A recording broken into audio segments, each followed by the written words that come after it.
This Family Life News podcast is made possible by the support of listeners like you. Next on the 5 o'clock report. We in Israel are bombarded day in, day out. We're gathering at one of those turning points in history. This cannot be the norm. It cannot be the way that we deal with our political differences. Now, let's go to the newsroom. War Day 4. Good afternoon. Thank you very much for joining us. I'm Mark Webster. A ballistic back and forth continues between Israel and Iran as fatalities and damages mount up on both sides. An Iranian TV news presenter was on the air live when one Israeli strike hit Tehran.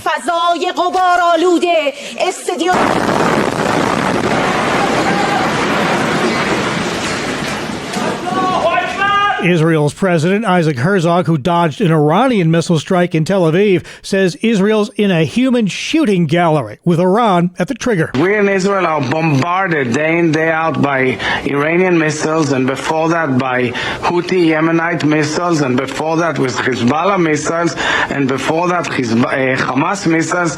It's all started in Tehran. Israel has warned people in Tehran to evacuate part of that city ahead of a new round of planned strikes there. Could U.S. involvement deepen? Retired General Jack Keane tells Fox News that on at least one front, it should, helping Israel to destroy Iran's main nuclear facility. Fordow is the center of gravity. It is in the United States' core national interest to help Israel destroy completely this nuclear enterprise. Republican Senator Tom Cotton. Fordow really is the center of gravity of Iran's nuclear program. It would be a disappointing and inconclusive outcome to this campaign if Iran retained the ability to enrich uranium at Fordow or a few other key sites as well. The USS Nimitz carrier strike group is headed toward the region from the South China Sea. You can expect to see a reflection of the Israel-Iran fighting at your local gas pump soon. We will see gasoline prices jump anywhere between 12 and perhaps 20 or 25 cents in the near future if oil prices don't retreat. Analyst Troby Lundberg. The Middle East fighting, one of many agenda items at the G7 summit underway in Canada. CBS's Nancy Cordes is there. This conflict has suddenly become the most urgent focus of this two-day summit, but there was already a lot on the agenda. They want to talk about the flailing peace talks between Ukraine and Russia and the ongoing uncertainty surrounding President Trump's tariffs, with a lot of the world leaders who are attending this summit still seeking trade deals with the United States. Canadian Prime Minister Mark Carney. And we're gathering at one of those turning points in history. I think we all recognize that turning point where the world looks to this table for leadership. Two U.S. senators are trying to win support for a bipartisan effort to up the pressure on Vladimir Putin to end his years-long invasion of Ukraine. A bill co-sponsored by Republican Lindsey Graham and Democrat Richard Blumenthal would place crippling sanctions on nations that buy products from Russia. Graham says that'll work. If you stop buying Russian oil cheap and India, the war machine would grind to a halt. Blumenthal says acting on that bill would give Trump some added persuasiveness at that G7 summit. The perception may be one of weakness in terms of America's position on Ukraine. He can be there in a position of strength. Both lawmakers say they have the votes to pass the measure in the Senate, but are less sure about President Trump going along with the plan. A suspected Minnesota killer caught. A federal court appearance today for Vance Belter, facing federal murder and stalking charges as well as state charges. The Minnesota man accused of killing state lawmaker Melissa Hortman and her husband. This law enforcement officials just thankful Belter was caught without any further bloodshed. To arrest him without any use of force, and that he gave up voluntarily without us getting into having to use force. No police officers were injured. I couldn't ask for a better ending to a really difficult, traumatic incident. This woman was at a makeshift memorial for the victims. She was a real advocate for Minnesotans, and that's something that we should cherish and support, regardless of political affiliation. That sentiment echoed by Minnesota Governor Tim Walz. This cannot be the norm. It cannot be the way that we deal with our political differences. Walz says the slangs were politically motivated. President Trump directing his administration to use every possible resource on mass deportation efforts, mentioning increasing enforcement actions in L.A., Chicago, New York, and other cities he considers the core of the Democratic power center. Most of those people are in the cities, all blue cities, all Democrat-run cities. and they think they're going to use them to vote. It's not going to happen. Trump's comments a day after protests against his policies were held in cities across the U.S. Recovery efforts continue today in West Virginia, not far from the Pennsylvania border, where severe flash flooding this weekend claimed several lives. Joseph Moore was speaking to his 71-year-old stepfather as rapidly rising waters began to destroy his home. He said it was just a matter of minutes, and his house was gone. Afterwards, they came back to look for anything salvageable. Didn't find much. It's indescribable. The only thing left was his foundation. That was caused by the same storm system that devastated San Antonio late last week. 13 people swept away by flooding from 5 inches of rain in just a few hours. This woman describes a final phone call between one of the flood victims and his wife. He said, "Water's coming in my car." And she said, "Can you reverse?" And he said, "No, you don't understand. It's like an ocean's coming at me." They both said their "I love yous," and she said the call faded away. The Midwest is now bracing for several days of expected severe weather. Another legal test for pro-life pregnancy centers and government officials trying to crack down on them. The U.S. Supreme Court has agreed to hear an appeal from a New Jersey faith-based pregnancy center that's challenging a state investigation into whether it misled people into thinking its services included referrals for abortion. It deals with a pregnancy crisis center that's being investigated by New Jersey under New Jersey's consumer fraud law. And essentially, the Attorney General has asked the Pregnancy Crisis Center for certain information. They've issued a subpoena saying, for instance, can we have information about your donors? Legal analyst Jessica Levinson. The High Court today also ordered a New York court to take a new look at whether some religious organizations should be excluded from a state regulation requiring health insurance plans to cover abortions. All right, still to come here on the 5 o'clock report, we'll have a recap for you of today's issues in education. I'm Kevin Williams, and here is your Family Life regional weather forecast. Skies will be partly cloudy in much of New York and Pennsylvania. More clouds with a shower thunderstorm around, some patchy fog as well late. Low temps 60s. Then for tomorrow and Wednesday, warm, humid, variably cloudy skies, limited sun. Couple scattered showers and thunderstorms will roam the area as well, particularly during the afternoon hours. High temperatures Tuesday in the 70s to near 80, and generally in the 80s on Wednesday. Okay, thank you very much, Kevin. Up next, highlights from today's Issues in Education feature is Bob Price and Dr. Ralph Kerr with the Teaching and Learning Institute wrap it up for another season by looking at some of the pressing education topics remaining on the table, beginning with reclaiming school recess. NYSUT, the New York State United Teachers, the largest teachers union in the state, says that 50 years ago, kids were getting about 90 to 100 minutes a day of recess. I don't know what school that is. I never had that much recess. But today, kids aren't even getting the recommended 30 minutes a day of recess.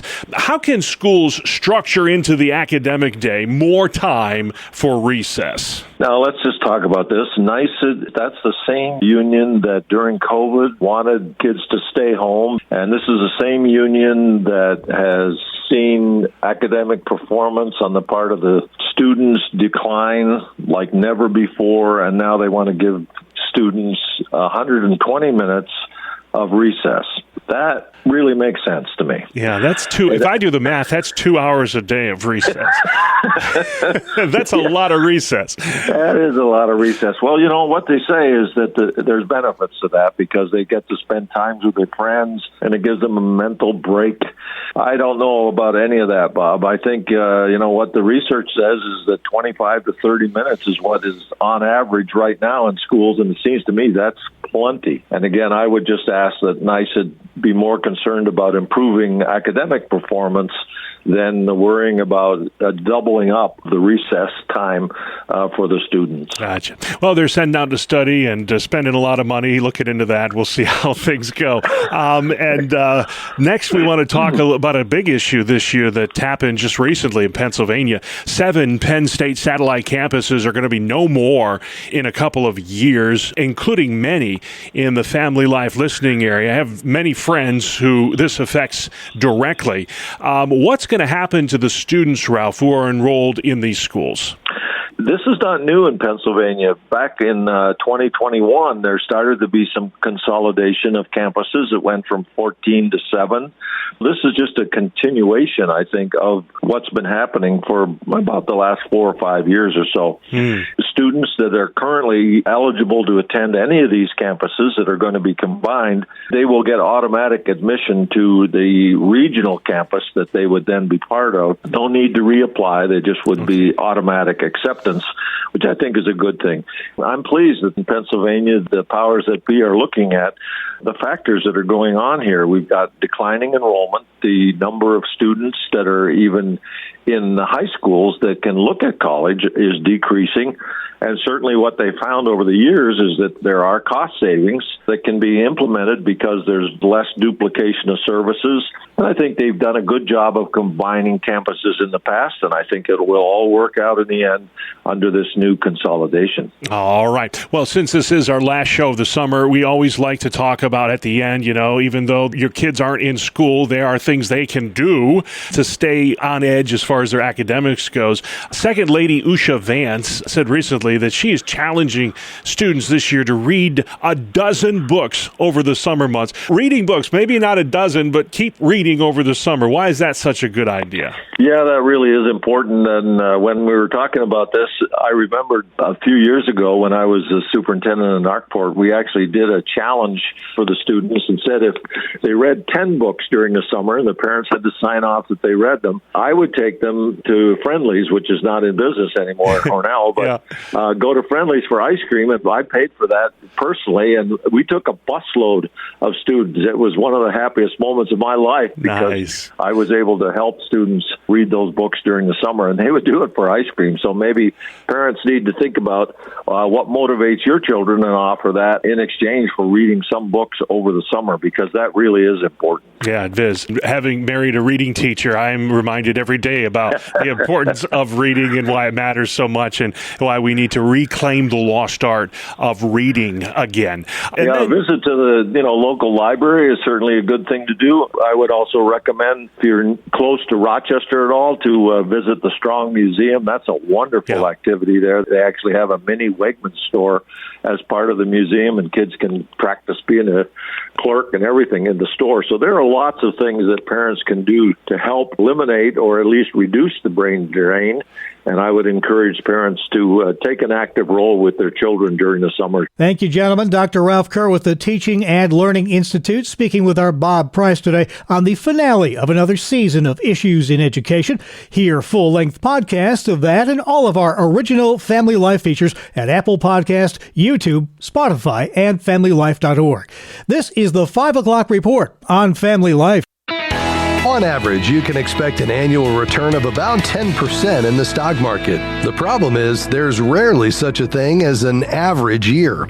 I'm Rob West with the Faith and Finance Minute.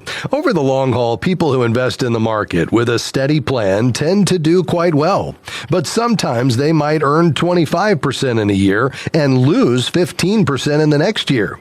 That's just the way it goes, up and down. The good news is that the up periods tend to last longer, typically much longer than the down periods. And that's why over time, the overall market trend is upward. Stock market investing is a terrific way to grow your money to meet future needs. But you must persevere and be patient. That's the path to reaping long-term benefits. We can help you learn to manage your money according to biblical principles when you download the free FaithFi app. You'll find it on our website at faithfi.com. Still to come here on the 5 o'clock report. Maybe you saw the putt, but did you hear the backstory? Don't need to make it. 2 putts. How about 1? J.J. Spahn closes the deal. I'm Kevin Williams, and here is your Family Life regional weather forecast. Unsettled weather is ahead as the air mass over us will be turning warmer and more humid, a little more summery. That'll spell higher temperatures, but a higher risk of some showers and storms. The call for tonight, skies will be partly cloudy in much of New York and Pennsylvania. More clouds with a shower thunderstorm around, some patchy fog as well. Late, low temps 60s. Then for tomorrow and Wednesday, warm, humid, variably cloudy skies, limited sun. A couple of scattered showers and thunderstorms will roam the area as well, particularly during the afternoon hours. High temperatures Tuesday in the 70s to near 80, and generally in the 80s on Wednesday. Sounds good to me, Kevin. Thank you very much. Finally, at 5, if you missed it, some touching moments in western Pennsylvania over the weekend. The U.S. Open Golf Championship at Oakmont near Pittsburgh. Down-to-earth J.J. Spaun overcoming a very rough start in the last round to emerge the winner, including a memorable monster putt we heard a couple of minutes ago. But just as memorable, how his big day began. Awakened at 3 a.m., not by golf jitters, but rather his little girl, who wasn't feeling up to par. I was running to CVS in downtown because my daughter had a stomach bug all night long. My wife was up at 3 a.m., so it was kind of a rough start to the morning. I'm not blaming that on my start, but it was just kind of like it fit the mold of what was going on, the chaos. But my daughter always asks me every time Dad goes golfing, she's like, "Were you the winner today?" And I'm just sometimes like, "Yeah, I was." And then she's like, "Well, where's my surprise?" So today she's like, "You're the winner today." So that was a really fun moment. A real-life Father's Day moment that many dads can relate to, even if we can't hit a golf ball like new U.S. Open champ J.J. Spaun. And that's the world we live in for Monday, June 16th, 2025. Thank you again for joining us. I'm Mark Webster, Family Life News. Thank you for listening to this Family Life News podcast. If you've been encouraged by what you've heard, please share it with others and click the subscribe button to automatically receive future episodes. Family Life is a listener-supported ministry. Podcasts like this are made possible by your financial partnership. Find out more at familylife.org.